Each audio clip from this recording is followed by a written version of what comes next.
Welcome to another episode of What's the Point podcast, a unique show about men and their mental health.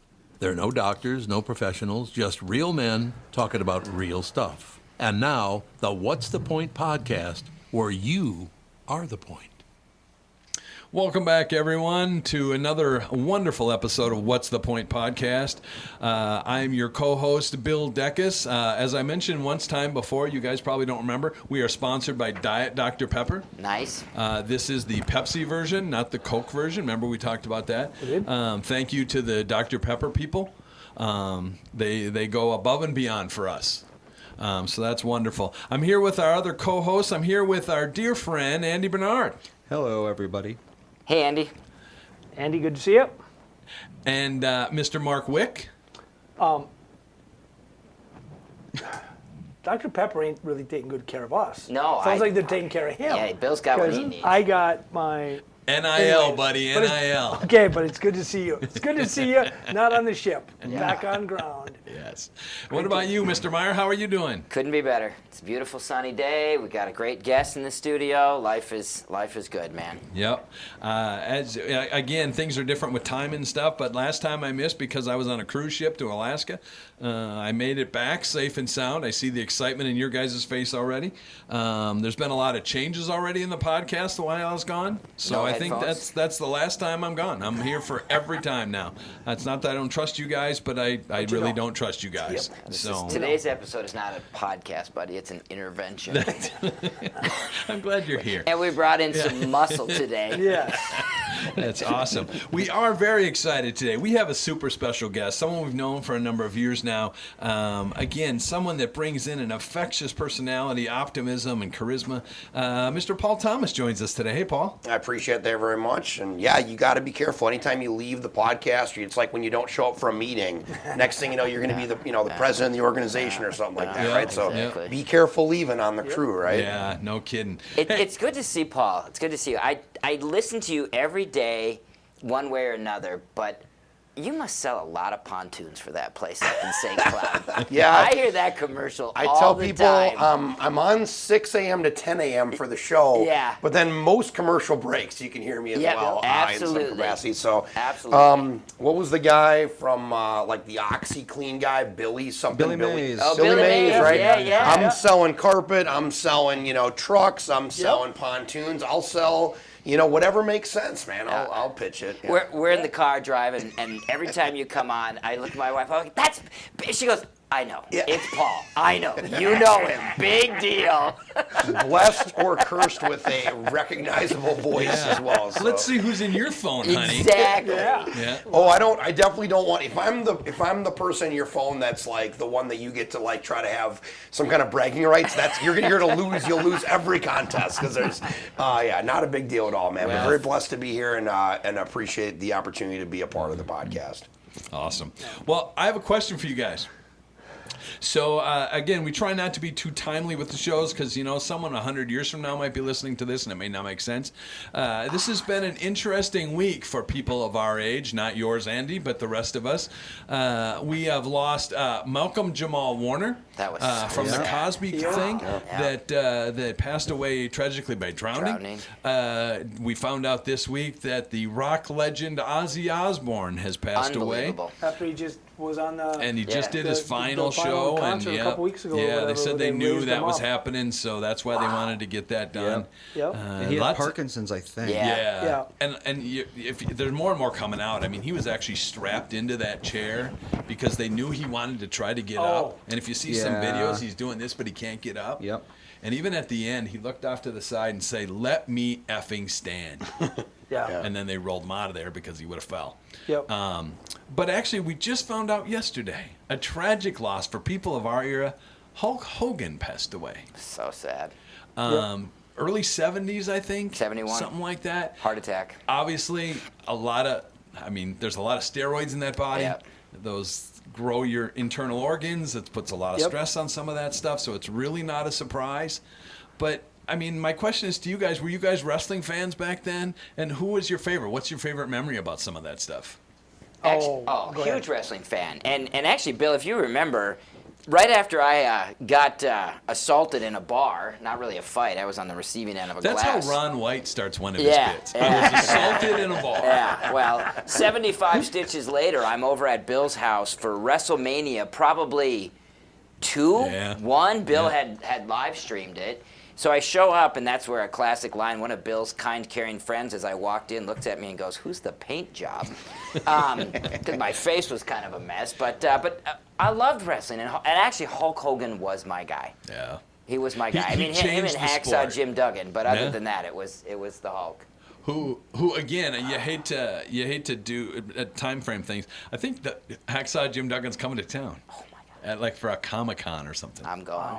Oh, I mean, Somebody is. I grew up on that, The Crusher, The Crusher. Vern Gagne. So you're older. I'm a lot older. Right. George Scrap Iron Kadaski, Yeah. Ivan Putski, Kenny J, the Claw. Sodbuster, yeah. But then there was Hulk. Yeah. Yeah. And just transformed He it. transformed and a it. fun story, I don't think this breaks HIPAA because he's dead.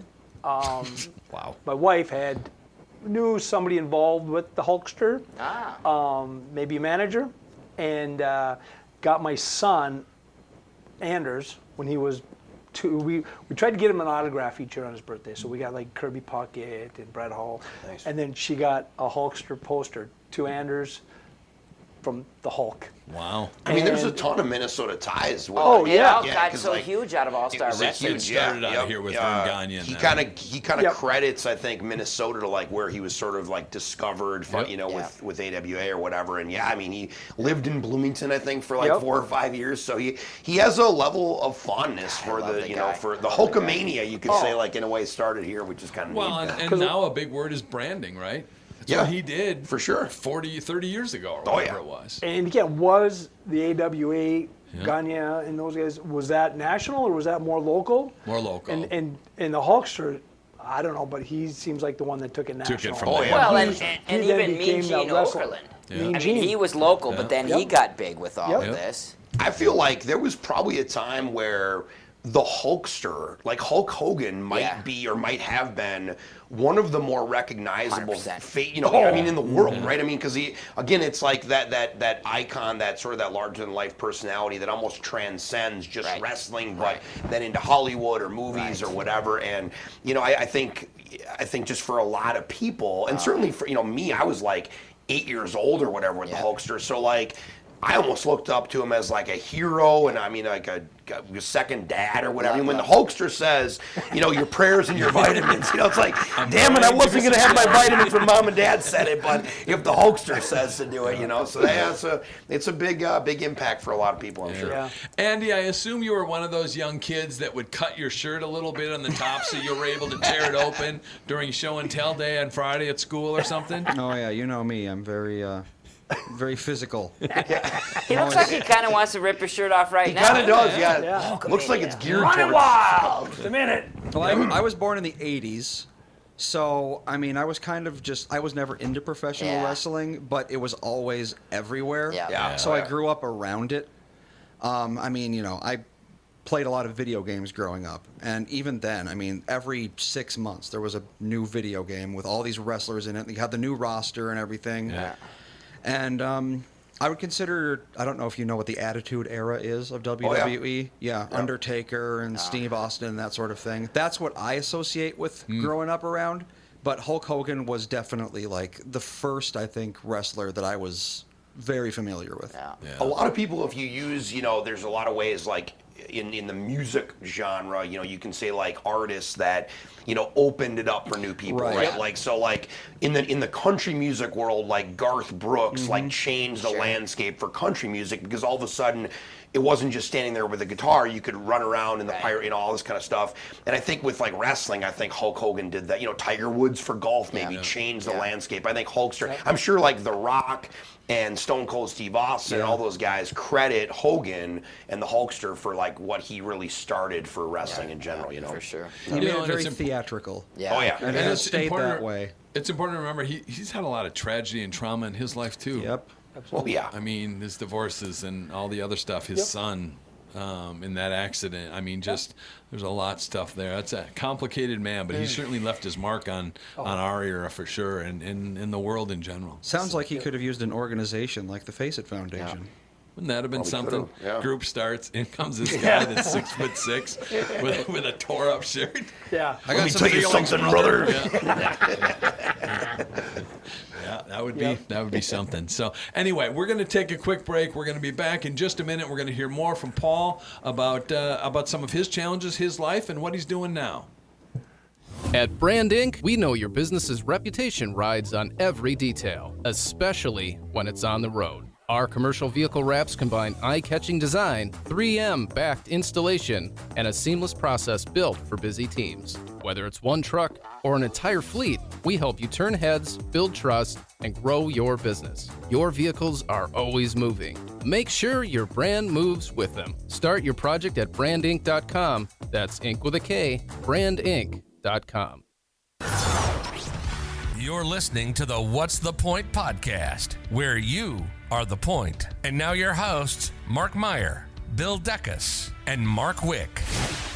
Well, it's good to be back having the whole crew here, Bill. Welcome back from Alaska. Great to have you in studio with us, Paul. And you know, just to kind of get people connected, tell us a little bit about who PT is. So PT and Paul, I think, are the same person. But if you ask my wife, she thinks that PT is a, kind of more of a figurehead and more of the brand and stuff like that.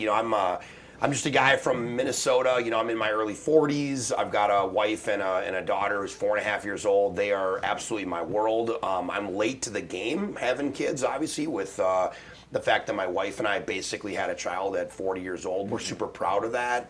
We don't look at it as anything. I mean, it's just a blessing, and there's a lot of gratitude. But I think it's funny that a lot of my friends have, 15, 16, 17-year-old kids, and so we're almost like kind of on different stages of life. But I enjoy music. Live music is important to me. I do radio on a radio station here in the Twin Cities, and so music and live events are really important. Sports. I like cheering on our sports teams. I know as a Minnesotan, we can all joke that it's a tough landscape if you're a Minnesota sports fan. But so those are the kind of things I like. I love camping, getting outdoors. Most people would say I'm always on the go, which is true, but I would actually I would challenge them a little bit. I'm definitely someone who's very active. I think sometimes people misconstrue being busy with being active. I'm very deliberate with my life too. So like what you see on social media, it's like, oh man, he's everywhere. He has no time for his family or whatever. But it's like, what's ironic is that's the time when my phone is off and I'm not talking. It's like we have a rule. Like when we go to dinner, it's like, hey, to my wife Brooke, I'll be like, hey, can I leave my phone in the car? I'm not expecting any calls right now. She says, yeah, no problem. So for that next couple hours, very deliberate and connected to them. So love it. I think I'm just a regular guy that got an opportunity to be on the radio and do something really neat with what I do for a living and really enjoy it too. So I'm very blessed for that. What station are you on? 102.9 The Wolf. Oh, perfect. Yep. So it's country music and it's morning show. And the funny thing is about it, being a Minnesota guy and a Twin Cities guy, like I started my radio dream, if you will, like at 30, right? Like kind of almost like a midlife crisis type of a thing, if you will. I was a sales guy beforehand, and I just didn't love who I was and what I was doing. And I chased this dream of being on the radio. And if you would have asked me like what my dream was, I would say to do morning country music radio mornings in the Twin Cities. And so made it happen. I live my dream in a way like every single day, and it's a really cool thing, and I'm very fortunate. Like I say, I'm grateful that I get to do that. It's awesome. Like I get to connect with people every single day, and it's something that I never take for granted, or I certainly try not to every day. Sure. So yeah. So you know what we're up to at Face It, working with guys who have depression, anxiety, life challenges. Any of that resonate with you? Any challenges that you've dealt with throughout the course of your life, from a mental health perspective or just life in general? Yeah, for sure. I mean, the thing is we all have struggles in some capacity, right? I think some people are either just, better at masking them, and I'm using, air quotes for that, or they don't really open up about certain things, or you just have those challenges at different stages in your life, right? Sometimes, early on, whether it's as a kid or as a youth or as a young man, you have some challenges of who you are, what your purpose is, stuff like that, or maybe it comes later in life with other things. So I think we all kind of go through those trials and tribulations. For me, I think just in terms of like trying to be everything to everybody, I think for a lot of guys, a lot of men, can be very difficult. Like I feel like I am often torn in a number of directions, and how do I be the best breadwinner for the family while also being present in my daughter's life and my wife's life or whatever, that kind of stuff, and then giving to my friends and stuff like that. So yeah, I mean, I'd certainly have those challenges and days where you kind of feel it's like, you just, am I enough or whatever, or do I have enough gas in the tank or whatever. I've also been very blessed to have a network with like you guys, with Face It, or just with other organizations where I think, again, being very conscious about having those conversations, or even just with my wife being very forthright of like, hey, my cup's a little empty right now. You know what I mean? Like I gotta fill that up, and whether that's from her or something else, like she can recognize that, which is good. So we have a very very open relationship in that respect, which I think is important. Yeah, you talked about that. It's a unique time in that we're all super aware of the importance of being a good dad, being a good husband, being a good friend, being all these things. And is there ever enough time to be all those good things? Never. And you said something that I think we hear a lot of is, am I enough? And that's an ongoing thing that people wrestle with. I hear it all the time. I don't know about you, Mark. 100%. And when you said she'll say, or notices something about you, so you can talk about it. Yeah. Oh yeah. But you have to be willing to talk about it. You got to be willing. And to a lot say of times we're not, because it's the, hey, are you okay? Yeah, I'm fine. You're not. Yeah. But that's the masking, that's the holding it in, Yep. because we don't want to disappoint. We're supposed to be good. Right. And I feel like that's a good, like if I'm talking to another guy, a buddy of mine or whatever, it's okay to not, it's like if your wife or somebody asks you how you doing or whatever, it's like, hey, I'm not fine, but I'm not ready to talk about it right now. And it's almost like, okay, then the follow-up question is, okay, is there a time when we could talk? We could have that conversation. And like almost not force, that's probably the wrong way, but like encourage that conversation later time. Hey, I realize now is not a good time for you, but let's have that. Yeah. Let's plan a time to grab coffee. Let's plan a time for a lunch. Let's plan a time for whatever. And all of a sudden, whoever might be going through a tough time, like realizes that person's now important in your life, and then it's like, oh wow, like you're making time for me and priorities, and I think that can be a really powerful thing in any relationship, whether it's dating one or not. Yeah. My wife and I had this conversation probably about 6 months ago. It ties into everything you guys are talking about. I felt pulled in so many different directions. I felt like nothing was getting my full attention. Yeah. Everything was getting just a little bit, so things weren't getting done right. And she asked me if I was okay, and I said, you know what, I have to be. Didn't go over well. We had some real conversations after that, but that's how I felt. Yeah. And a lot of times guys are so hard on themselves, right? I'm not the best father. I'm not the best worker. I'm not the best friend. I'm not the best. We expect it to be perfect all the time, and if we're not, we feel like complete shit. Yeah. Yep. It's we live in this time where there is just this spotlight on so many spheres of life, and I think previous generations focused in on.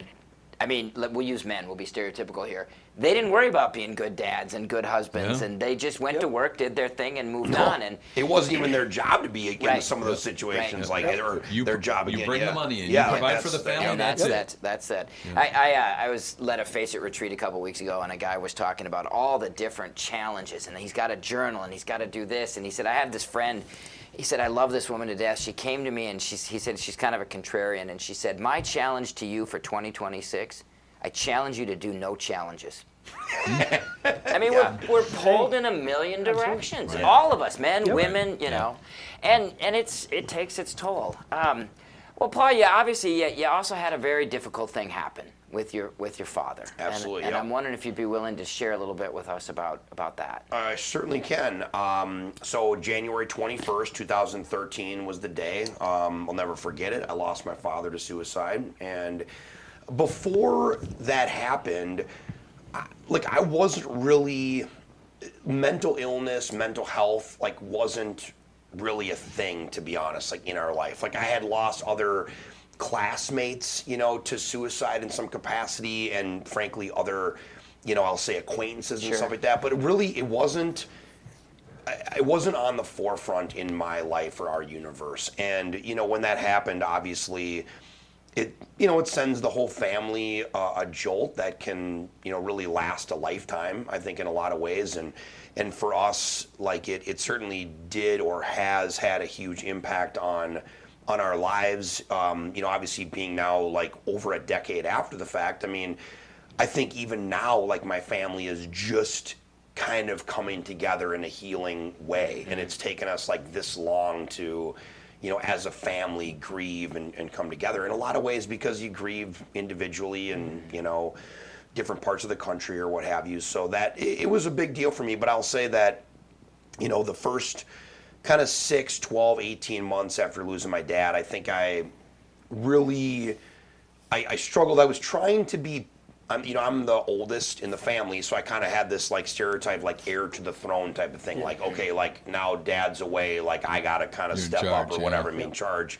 And in a lot of ways, I wasn't ready for that. You were young. Right, I was 28? 29, 30 years old, something like that. Yeah, so I think I wasn't ready for it. Maybe not as much maturity, but I just think in some other aspects of my life, maybe even emotionally, like I wasn't there for it. And so that was a really tough thing for me, and of course I didn't deal with it. I kind of pushed it, swept a lot of my emotions under the rug, and there was a point where I was at a golf event, and I'd had a few beverages, and I was just not.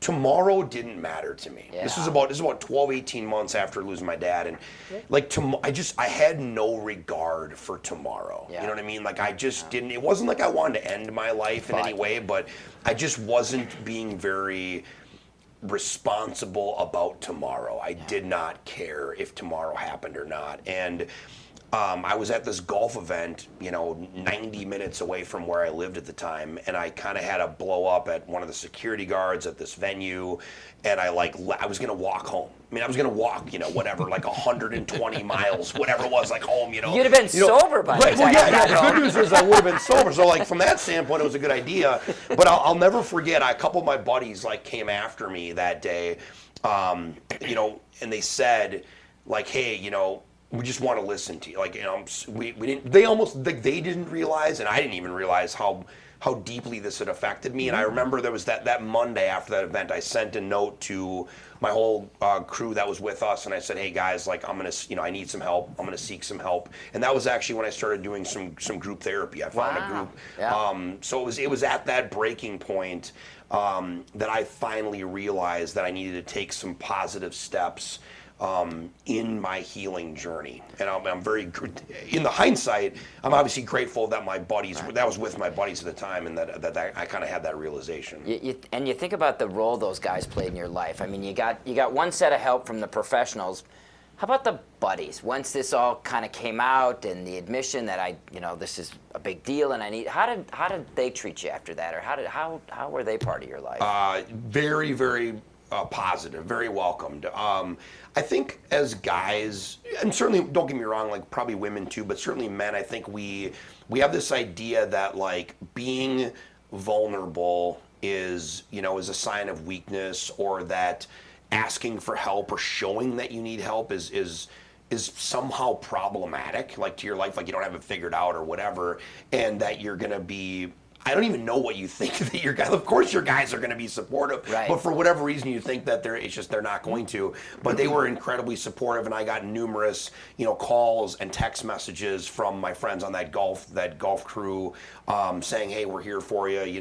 What can we do to help?" And that we're, supportive. So it was really like they were paramount in that journey. And again, I think it took me to kind of admit, hey, like. It's the old, like, I'm not okay. Yeah. And it was that one time me saying that I wasn't okay and showing it. And that can be so uncomfortable for the friends. Oh, yeah. I don't know what to say. Oh, my gosh, my buddy just lost his dad. I'm sorry. I don't know what else to say. We've talked to so many people that have dealt with suicide in the past. Do you remember thinking back, can you think back then, how did you feel after the fact? Sadness, I get it. But we hear a lot of guys talk about anger. They're pissed off at the person that took their life, or whatever the story may be. Do you remember anything like that? I to be honest, Bill, I remember all the emotions. Right? I mean, Certainly sadness, disappointment, frustration, anger, confusion. I mean, I had them all. I still do in a lot So of ways. those are all normal Yeah, things you go 100%. through. Yep, Because there are 100%. people that are pissed off at their person that took their life, and then they feel bad about it for thinking that way. Right. Yeah, it's like a survivor's guilt or something like that, maybe, or even just I mean, I tell people to this day, like, there isn't a blueprint for losing some. I mean, any trauma, it doesn't even have to be suicide, but like, I think with suicide, there are a number of additional components to the loss, obviously, that I think are tricky. This perceived choice and why would somebody do this, or how could he do that to our family, this type of stuff. So I think there's a lot of that happens, and for like where I'm at right now with it, I can tell people that I have found a level of peace, but I still would be lying if I said there weren't days where I was experiencing any number of those emotions, right? Like, again, and it comes up, and I say this all the time too, like, a lot of people feel as though, it's always just like birthdays or anniversaries or Father's Day or whatever, which of course those can be difficult days, but sometimes it's just a memory that pops up of your loved one, or something that you guys used to do together, whatever that reminds, or a song that comes on the radio or whatever. So you never know when that's going to hit you. But yeah, I mean, I still have a lot of those emotions, and have found ways to, instead of brushing them under the rug, which is what I think I used to do, kind of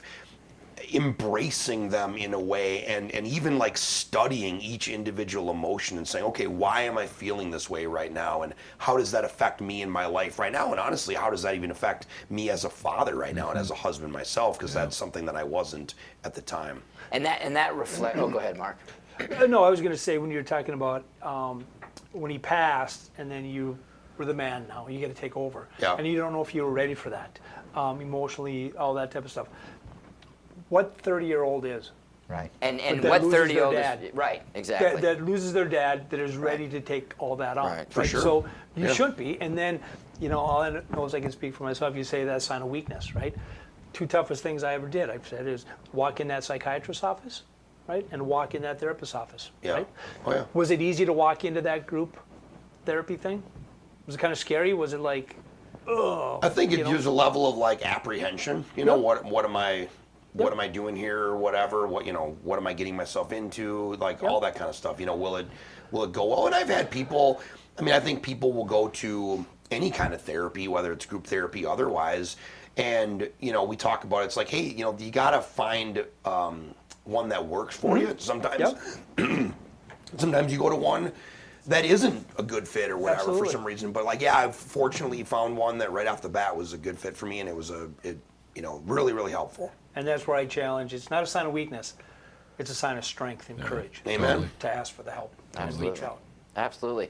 Well, thank you for sharing that, and I really appreciate it's sort of the opportunity to hear you talk about, obviously, the impact of at the moment, the first 12, 18 months. I mean, you're in shock, right? We don't know how to process this.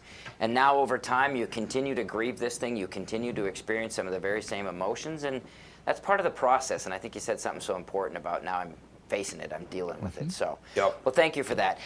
We're going to go to break, and when we come back, we get to hear about all the good stuff you're up to now. So we'll be right back. Launched in 2009, Face It is a Minneapolis-based nonprofit organization focused on working with men who deal with depression. Using a peer support model that leverages men's groups, mentoring, social activities like retreats, baseball games, and fishing trips, we provide more than 12,000 hours of free services to hundreds of men each year. And yes, I said free. We never charge for any of our peer support programs, and we will never ask you for a copy of your insurance card. If you're tired of feeling alone in your fight against depression, please visit us at faceitfoundation.org or drop Mark or Bill an email at info@faceitfoundation.org. You're listening to the What's the Point podcast, where you are the point. And now your hosts, Mark Meyer, Bill Deckus, and Mark Wick. Well, It's a deep subject. Jeez. welcome back. Thanks. I don't see our pictures. Me? Are we oh. back? Oh, our pictures aren't up. There you are. Yeah, we Look are. at that. Wick can't now he cannot participate unless he thinks he's on Sees TV. himself. Yeah. Yeah. Unbelievable. And you should look straight ahead because that side view of you is not flattering. Wow, okay. Man. I mean, that's a, yeah. Okay. There you go. That's better. Wick looks a little like Frank Mazzocco at times. Got a little of that. I can see that. And a little of Mark, the Channel 4 guy, Mark Rosen. Okay, thank you for that session. We will take a break here, and we will be back later. No. Hey, welcome back. Thank you so much for sharing that and being vulnerable. Yeah, you're very welcome. You know, one of the things that you said early that just resonates is, you know, you didn't know about mental health growing up and all that, right? For sure. But we all have mental health, just like we have physical health, right? Yep. We get sick some days, right? We can have other stuff that affects us. Yep. Right? We can't have. Doesn't mean you have depression. Doesn't mean you have anxiety. But there's going to be events that you go through, right? With your wife, with your daughter, with life, For sure. right? And how do we handle those things? And that's the challenge, right? And people might look at you because I hear about all these, you know. You give all these things away on the radio for these concerts. Not that I'm looking for, but no, it really, like, do you get to go to those? No shame. Some of them. And you get to meet some of those people, Yeah. right? So some people are going to look at you and say, like, what do you have to complain about, man? Yeah. Look at these people you get to hang out with. Look at this stuff you have to do. Like, they don't realize what you've gone through, number one, with your dad. For sure. But also, yeah, those are great things, but it doesn't make us immune from having struggles and challenges, right? Definitely not. So how do you handle those now when they come up? Whether it's the random song that comes on and it makes you think about your dad, or other challenges that you have in life, like what types of things have you learned from that group and stuff?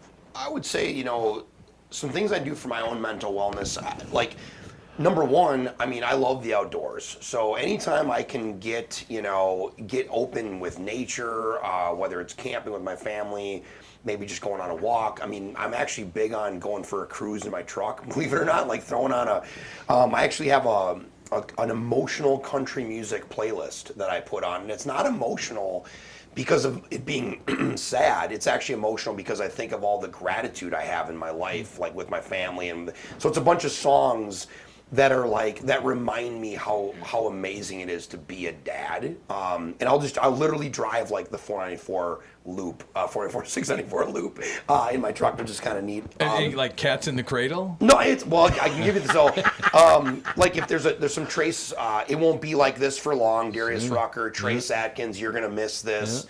Kenny Chesney's got one, There Goes My Life, which is what there's a ton. I mean, obviously I'm a country music guy, so like there's a ton of songs in country music that reflect on. And again, for me, it's always about reflecting on, like, when you have so much love for somebody, whether it's your kids or your spouse or a friend or whatever it might be, that words in a song, like lyrics that somebody else has written down to melody, can evoke like a level of emotion. You know what I mean? Not only it's a credit to the songwriter and the song itself, but it's also like that's where I go to be like, wow, like I really, really have this deep affection for this human being. So anytime I can feel that way, like that just helps me through a lot of tough times, to be honest. Amen. You know? Amen.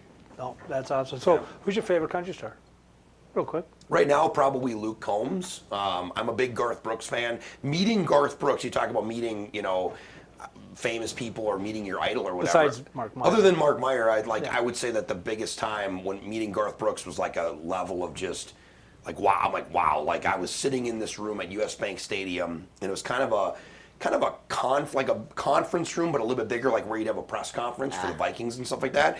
And it's a bunch of kind of like radio people, other promotional people, whatever. And like Garth Brooks walked in the room, and I was like, oh my God. Starstruck. Like I love wow. that. I was like, Yeah. Garth Brooks. And I'll never forget, like, all these people they want to take pictures with him. And instead, like, I wanted to have a conversation with him. So I asked somebody, I'm like, just video me having a conversation with him. So it was one-on-one with me and Garth. And I kind of like, we joked a little bit, and I talked to him, and he laughed. I actually made Garth Brooks laugh, which I thought was hilarious. But then he told me this incredibly insightful thing about being an entertainer. And he said, people live in the moment. The entertainer lives in the moment right before that. sets up the moment and then lets it breathe. And it's like, you think about that, you go, like when he plays the first chord of like Friends in Low Places, he knows what's going to happen with 65,000 people or whatever, but like that's the moment. So I was like, man, as an entertainer, that was really insightful and kind of brilliant to me. Like, he lives in the moment before the moment. It's his job to kind of set the table and let everybody, enjoy the moment, which I was like, God, that's cool. So it's interesting with some of the people, and there's a particular gentleman out now in the country music world who has really taken everything by storm. And one of his most common popular lyrics is, "I am not okay, but everything's going to be all right." Yeah, Jelly Roll. That gets back to the point of saying, you know what, not every day's perfect. And I'm sure that's the case for you too, right? Not every day's perfect. Yep. I mean, sometimes I think, like, you're going to have ups and downs. Even go back to what Mark said over here too, like, you're going to have ups and downs. You're going to have good days and bad days. And like, just because you're having an off day or whatever doesn't mean you suffer from depression or like clinical. Like, there's a lot of people, I feel like, kind of buzzwords. It's like, well, I'm depressed or whatever. It's like, well, if you talk to somebody that is really struggling with clinical depression, like most people that kind of say I'm depressed are not in that realm, right? It's like, well, you're having an off day. And I think to your point, Bill, is like just recognizing that, to be honest, what social media has done for us in kind of a negative, in really a negative way, is every single person in your social media network is either on vacation, at the beach, whatever they're doing, they're sharing the greatest times of their life. So if you sit around and do the scrolling thing, and you're having even a remotely regular Monday at your accounting job, right? And, well, Mark's on the beach and, Susie's doing this or whatever. Of course you're going to think, man, I'm depressed. I'm down. Like, I'm negative. It's like, no, you're just experiencing. You're just living life. You're just living life. Like, so I think there's an element of recognizing, like, okay, when am I having like really a true struggle with mental wellness, or am I just like am I just having a level of FOMO? You know what I mean? And I love that because, yes, I tell people, if you lose a loved one, you're going to be depressed. Doesn't mean you have depression. Right? Right. If you have a job interview coming up, you're going to be anxious. Doesn't mean you have anxiety. Right? But I think that with that scrolling, with that social media stuff, we can have a tendency to stay there a long time. Oh, yeah. And keep going. Like I said, that's a 365-day Christmas card. I get 2,500 pictures in here of my granddaughters. Oh. And I guarantee each one of them, they're smiling. Yeah. Or they're happy. Yeah. And it ain't that way all the time, right? Yeah, exactly. But that's what I show people. Right? Yeah. Your granddaughter's the happiest thing exactly. around. Like, wow, right? We show people what we want them to see. Yeah. We don't show them when life sucks. Yep. And if you're in that bad spot where things aren't going well for you, and that's what you see over and over, and you don't do something about it, and it goes on for an extended period of time, that's when we need to get some help. Right. And I think, the Jelly Roll thing is, what's cool about it, and this gets back to like Face It, and I think the community that, frankly, you guys have with Face It, and maybe just all of us have in the mental health space and working together and stuff like that, and we can talk about living a little bit or whatever, but it's like people have realized that Jelly Roll has become, in a way, a beacon of the idea, Bill, that, hey, like, it's okay to like struggle, and it's okay to like be vulnerable, and it's okay to like, and it's almost like people then gravitate. You know what? You're right. I'm Me Too type of thing or whatever. And he's created this movement with it, and people love it. Like, I'm telling you, I had the opportunity to go to the Jelly Roll Post Malone concert at US Bank Stadium. Now he's just bragging. And I tried to people were win there. tickets, but Hey, let's be honest. That one I was actually in the 200s, so it's not just kidding. But like, it honestly, like, people were there as like kind of a religious experience for a lot of people. You know what I mean? Like, for them, and I'm not saying it in terms of like religion per se, but like the level of connection that those people, those people sitting there like had with Jelly and his story or whatever was very paramount. You could see it in people's eyes. You could see it in their hearts. They were wearing their feelings, and in some cases like their emotions and their souls, like right on their sleeves that day. It was pretty, from that standpoint, it was really powerful. His music and his words resonate with a lot of people. For sure, 100%. Go ahead. On a little bit different note, it always amazes me, and I am just awestruck when someone can take a tragedy in their life and turn it into something so beneficial for others. You had a tragedy where you lost your father. What happened since then? So the live-in movement that I'm very fortunate to be able to have started really came out of me kind of deciding to share my story for the first time, I think. I will say, ironically enough, live-in in college, a couple of friends of mine, we had this idea of live-in, which was to be an active participant in your life and be able to put your head down at night and say, I took advantage of the breath that I was giving. That's what live-in meant for me prior to losing my dad, okay? But then after I lost my dad, I was kind of reminded of that live-in movement and like what it meant to be an active participant in my life. And more importantly, I wanted to remember my father for how he lived rather than how he died. And so I took this live-in mantra, if you will, and at the time, social media with hashtags was a big deal, so I put hashtag in front of it to kind of like give it something.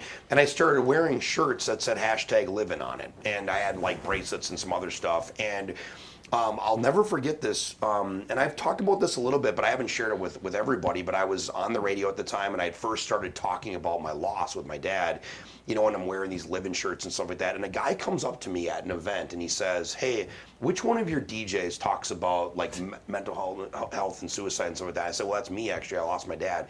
And he goes, I just want to thank you because every time you talk about that, it gives me some strength and some courage and hope that I'm not alone in my journey.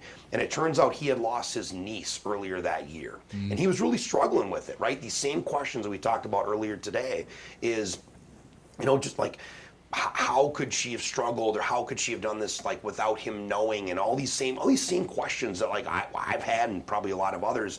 And I like that, and I'm hugging this perfect stranger, you know, this guy that probably 30 years older than I was. We had nothing in common other than the fact that we had both like been through this thing, but all of a sudden we're like connected. And it was then that I realized that like, what if live-in could sort of be like almost like the pink of breast cancer, right? There's nothing positive about breast cancer, but every time you see people supporting pink at an event or whatever. And so I was like, well, let's just do that with like mental wellness and mental health. And the Live-In Foundation, the Live-In movement, I sometimes call it, was born. And you know, the rest is kind of history, as they say. And now we've got, you know, hundreds of people, maybe thousands of people that proudly, you know, wear live-in swag, or, you know, have a decal, or come to live-in events or whatever. And more importantly, I would just say, regardless of whether they even wear stuff or whatever, they are part of the live-in movement, which is, it's their story to tell. So when someone asks them like, hey, tell me about live-in, the cool thing is they're not telling my story, right, about my dad and whatever. Like, they're telling their own story. And, you know, we all have a story to tell, and that goes back to what Mark Wick was talking about when it comes to, you know, we all struggle, we all have ups, we all have downs or whatever, and now all of a sudden we've given people, hopefully, just one more opportunity to share their story, to connect with others, dare I say be vulnerable, you know, whatever, and that's what live-in is all about. And yeah, so we've been at it for a while and blessed to hopefully have changed some lives or impacted people. How has it felt for you to talk about it early on? So early on, and honestly still to this day, like when I tell my story and share my story or whatever, it can be emotionally taxing. You know, there was a point there where I was doing some speaking engagements at high schools, and I was doing them in classrooms, and they would rotate. I would tell my story 3-4 times a day, you know, and it's like those days I'd come home and I'm just like, I'm spent, you know, physically, emotionally, or whatever. But honestly, like the Live-In Foundation, the Live-In movement and everything has been incredibly beneficial for me from a mental wellness standpoint, right? And I'm sure you guys probably feel the same way, like giving of my time and, you know, dare I say talents, I'll say time and talents only for the purpose of the conversation, but like giving of my time and like who I am. Like, I don't play music, right? But I can promote a good time with others, and I can sort of, you know, promote hope and love and like, and hopefully promote connection. And I think that's kind of been my calling card, I guess, over the last like decade or whatever. And so it's that's been very healing. And I've got some really cool stories from people, you know, being at events. I mean, heck, like you guys have spoken at events where, you know, people are in the audience and it's like it changes their trajectory in some capacity, albeit maybe even very small. That's the cool thing is like, I mean, we are in in a spot where like you don't have to move mountains sometimes just to get somebody to, Right. pick up the phone, make a phone call, walk into a group, talk to their spouse. Like these are super easy things that can be done that change the trajectory of somebody's life. And if we can go back in time, and I think maybe this is the part that's emotional for me, is like, if I can go back in time and affect people's lives right now, maybe in some way in the universe, then my dad's loss, losing my dad wasn't in vain, because then somebody else is alive because of it. Mm-hmm. So. And I can probably tell you pretty much that's probably the fact that's gone on. Yeah. And whether it's a living show, whether it's this podcast, right? If somebody hears it and asks, it starts the conversation. I hope so. And the more we can have the conversation, the more it normalizes, the more it gives us some help. So awesome. Thank you for sharing that. We're going to take our final break, and we will be right back. At Brand Inc., we know your business's reputation rides on every detail, especially when it's on the road. Our commercial vehicle wraps combine eye-catching design, 3M-backed installation, and a seamless process built for busy teams. Whether it's one truck or an entire fleet, we help you turn heads, build trust, and grow your business. Your vehicles are always moving. Make sure your brand moves with them. Start your project at brandinc.com. That's Inc with a K, brandinc.com. You're listening to the What's the Point podcast, where you are the point. And now your hosts, Mark Meyer, Bill Deckus, and Mark Wick. Welcome back, everyone, to the final segment of What's the Point podcast, where you, our devoted listeners, are the point. This has been a lot of fun, Paul. It's again, I've said it when we started. Your positivity and your optimism and stuff is infectious. Mark Meyer is usually a fairly down, grumpy type person, but he actually looks a little happier today, which is kind of nice. Well, Wick's only given me the finger once. Oh. So we keep track of that each you episode. Missed two. Yeah. You missed 3. Yeah. The over/under. Yeah. What was it set at? 14. Depends on the guest. Yeah. Mark Wick, you brought this up last time, and I'll ask you, Paul. I said, you know what? Think about someone driving in their car right now, some random dude, and he just happens to come across this podcast, and he's listening to it, and maybe he's struggling, maybe he's starting with life, maybe he's not even sure what the heck's going on. What words would you share with him if you could right now? It's a great question. When we first started living, a lot of where it was based out of was the movie Shawshank Redemption, right? Get busy living or get busy dying. And, no spoiler alert, for a movie that was from 1994, but, there's a couple characters in there, and frankly, one character makes one choice and one character makes another choice. Yeah. And it's a reminder to me that every single day, we get up, we have a choice to get busy living. You have an opportunity to do that. And the other part of what I would say actually to somebody driving around is what Andy Dufresne says to Red in the letter, and he says, hope is a good thing. Maybe the best of things. And so, I think when I talk to people, whether I'm talking to somebody just randomly at a gas station or giving a keynote speak or whatever, I hope that they leave that conversation and that interaction with me a little more hopeful for tomorrow, right? For today, anything, right? Hope is it's such a beautiful thing. And I think that my dad, what he did, and he didn't know this consciously, I don't think, but what I feel like and what I remember him as is he was the kind of person that made people around him want to be a kind of a better version of themselves, right? Whether a better brother, a better coworker, whatever it might be. And I think that what I've tried to do in my life is sort of do that same thing, but maybe, like I said, from an inspiration of hope, give people, so I would want anybody that interacts with me to leave that interaction feeling more hopeful for tomorrow. And that's maybe that's where that positivity comes from. It's let somebody know that whether you're having the highest of high or the lowest of low, today is a beautiful day and tomorrow can be beautiful as well. It can be as beautiful, if not as it can be as beautiful and not more beautiful than today. you just gotta, you gotta experience it, you gotta go through it or whatever. And that's a really hard thing to think. I mean, don't get me wrong, like if you're in a bad spot, you don't have a lot of hope for tomorrow. But that's, if anything, that's what we're all doing now, right? It's like, hey man, we'll give you a reason to be hopeful. Right. So that's what I would say, hope is a good thing. Right. You mentioned earlier about how some of the stuff with Living that Mark has spoken and I've spoken at some different things. You've got a big event coming up, don't you? Yeah, Living Music Festival. It's always the second weekend, or 2 weekends after Labor Day weekend. So Labor Day weekend, skip a weekend, then Living Music Festival. It always happens at ERX Motor Park, which is in Elk River. They got like 400, 500 acres there. There's camping, country music, and so on and so forth. We've had a number of national throwback headliners. This year's headliner is Sawyer Brown, which is a big 90s country band. A lot of people would know them from like 6 Days on the Road or The Race Is On or whatever. Yeah. So very, very excited to have them this year.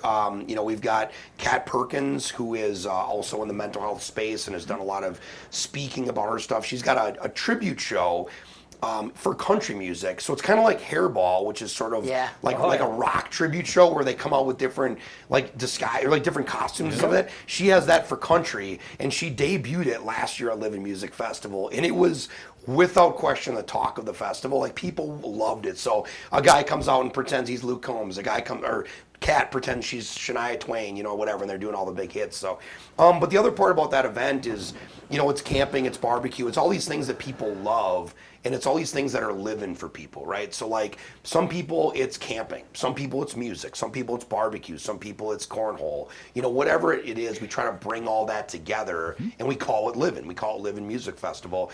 And then the other thing we do is we do this Dove release for families that have, mostly for families that have lost a loved one to suicide. And I think from the topic that we've been talking about today, in terms of just like loss and grief and some of that kind of stuff, is there is a physical release that sort of happens when these families release this Dove. And it's like, you don't need to release the love and all of the positive emotions that you have with that loved one, but it's okay to start releasing the anger, and the sadness and the frustration and maybe some of these negative emotions. And we've had a lot of people say that has happened for them. And whether they've started that release already in their lives, or if that Dove release is quite possibly the first time that anybody's ever told them that it's okay to release some of that guilt that you have for you're holding on to. That it's okay to release that. It's okay to get rid of some of that. You know what I mean?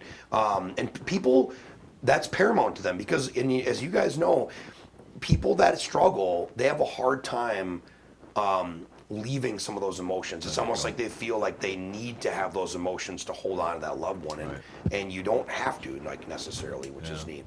It's interesting, and you guys probably don't know this. Kat got started on, her big claim to fame was it The Voice? The Voice, yep. The Voice. Yep. Did really well on that, and that's kind of where it kind of got catapulted in. But back a handful of years ago now, 5, back in 2020, you guys all remember COVID.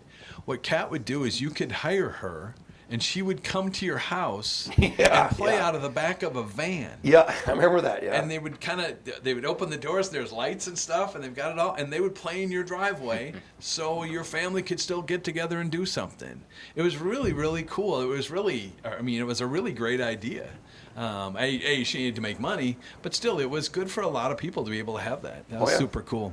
I think, we as people, we need connection. We need connection, right? Yeah. So, to be able to have that was huge, and music, brings people together, obviously, and just for people to be able to have a reason, again, a reason to be hopeful for tomorrow. Right.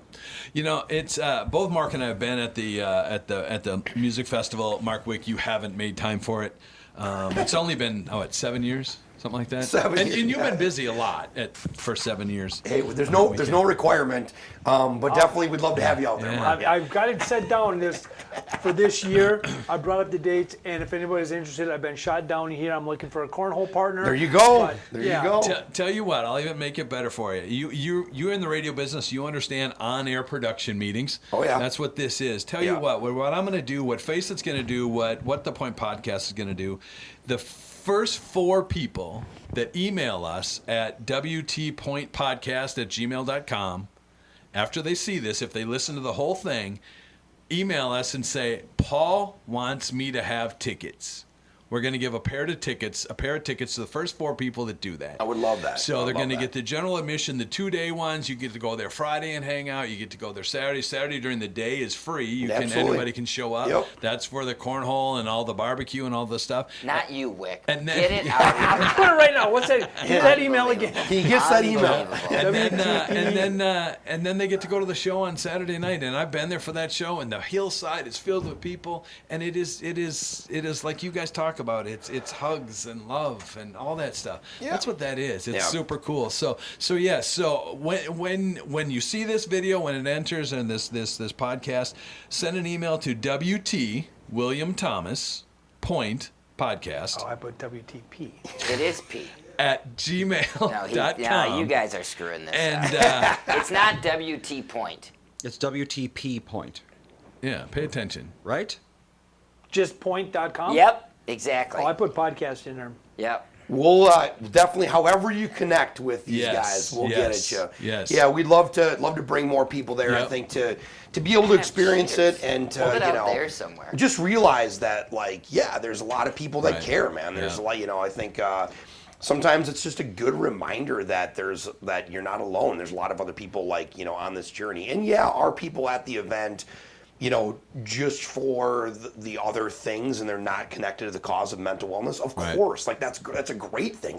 Sure. I want to have more people that are there that aren't, that haven't lost somebody or something like that. Well, and there will be people there that love Sawyer Brown. 100%. And then all of a sudden they're seeing the balloon release, the dove release, that kind of thing. Yeah. And you know what? It'll touch them. Yep, And for maybe sure. they'll reach out. Maybe they'll talk. Maybe they'll have a different look on things. Look on Absolutely. things. That's awesome. We're gonna fix. We'll go back and fix all the email stuff that you guys have goofed up, and Don't worry we'll about get That's that what all he straightened does. out. You see what he did there?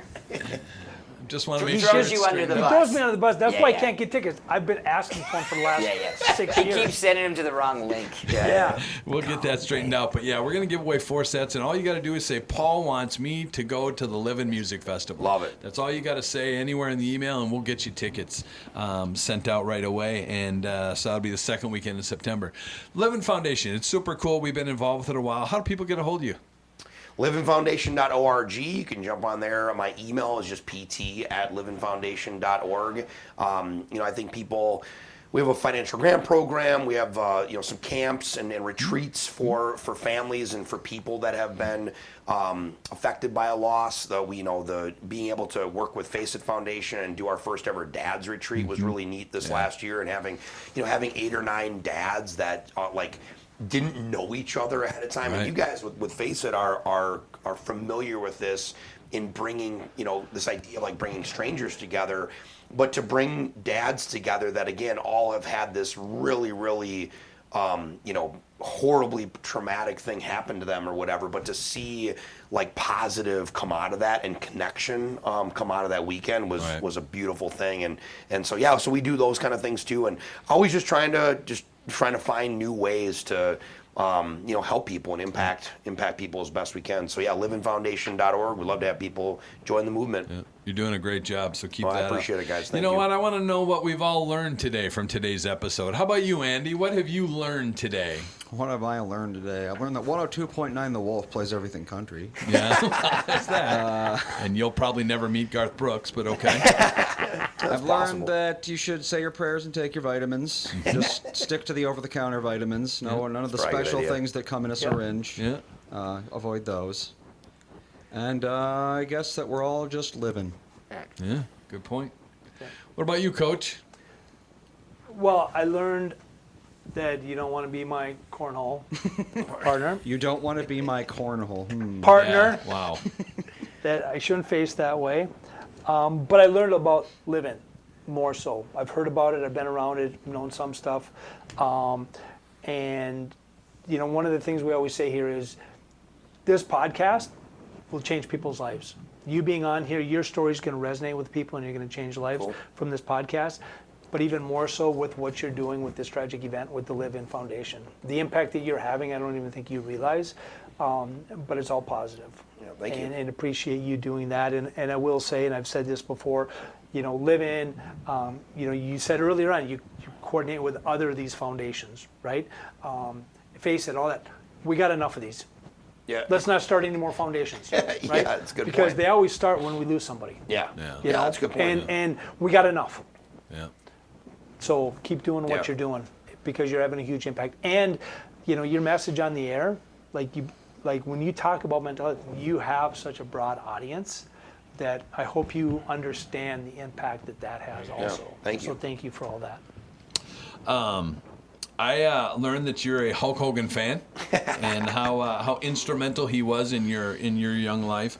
You said something earlier, and you said you got to a point where tomorrow didn't matter. And I think a lot of us have been there. I think a lot of us have felt that, maybe not in those words, but that's how we felt. But yet, there's still hope. I think it's the jelly roll. It's I'm not okay, but everything's going to be all right. Yeah. You know what? Right now, at this moment, I feel like tomorrow doesn't matter. But you know what? Probably a minute or two down the road, you know what? It will matter. So that's an interesting take for me that I took away from this. What about you, Mr. Meyer? I learned there's this whole genre of music called country. I'm not super familiar with a lot of it, but I'm gonna take a peek. Remember, into there was that. a while I referred to you as Jelly Roll. Yeah, I'm gonna take a look into that country business and see what that's all about. You know, I was reminded of the fact that the omnipresence of social media is taking away from people living. Yeah. Put your fucking phones away. Go outside. Call your buddy. Go for a walk. Whatever. I mean, I just think about I abandoned those accounts a long number of years ago, and it doesn't make me any better than anybody else. But I watch my wife; she gets lost in the scrolling. You just see it happening. Oh yeah. And when we're doing it, we're not living. We're in this weird space, it seems, in our head where we're comparing, we're wishing, we're wondering, we're longing. Yeah. And I heard you say, you know. I think about, you think about, no spoiler alert here, the movie's old, in Shawshank, the one guy who got out of prison and prompted to hang himself because he couldn't manage outside of prison. Yep. But get busy living or get busy dying. And life is short, man. And you learned, you said, this mental health thing was not real omnipresent in your life. And it's not in most of our lives until something tragic happens. Right. Yep. And you learned through your father's passing that I got to get busy living. Yep. And I think that's a beautiful thing. You know, Jelly Roll has a thing in regards to social media. He says, be where your feet are. Yeah. Okay?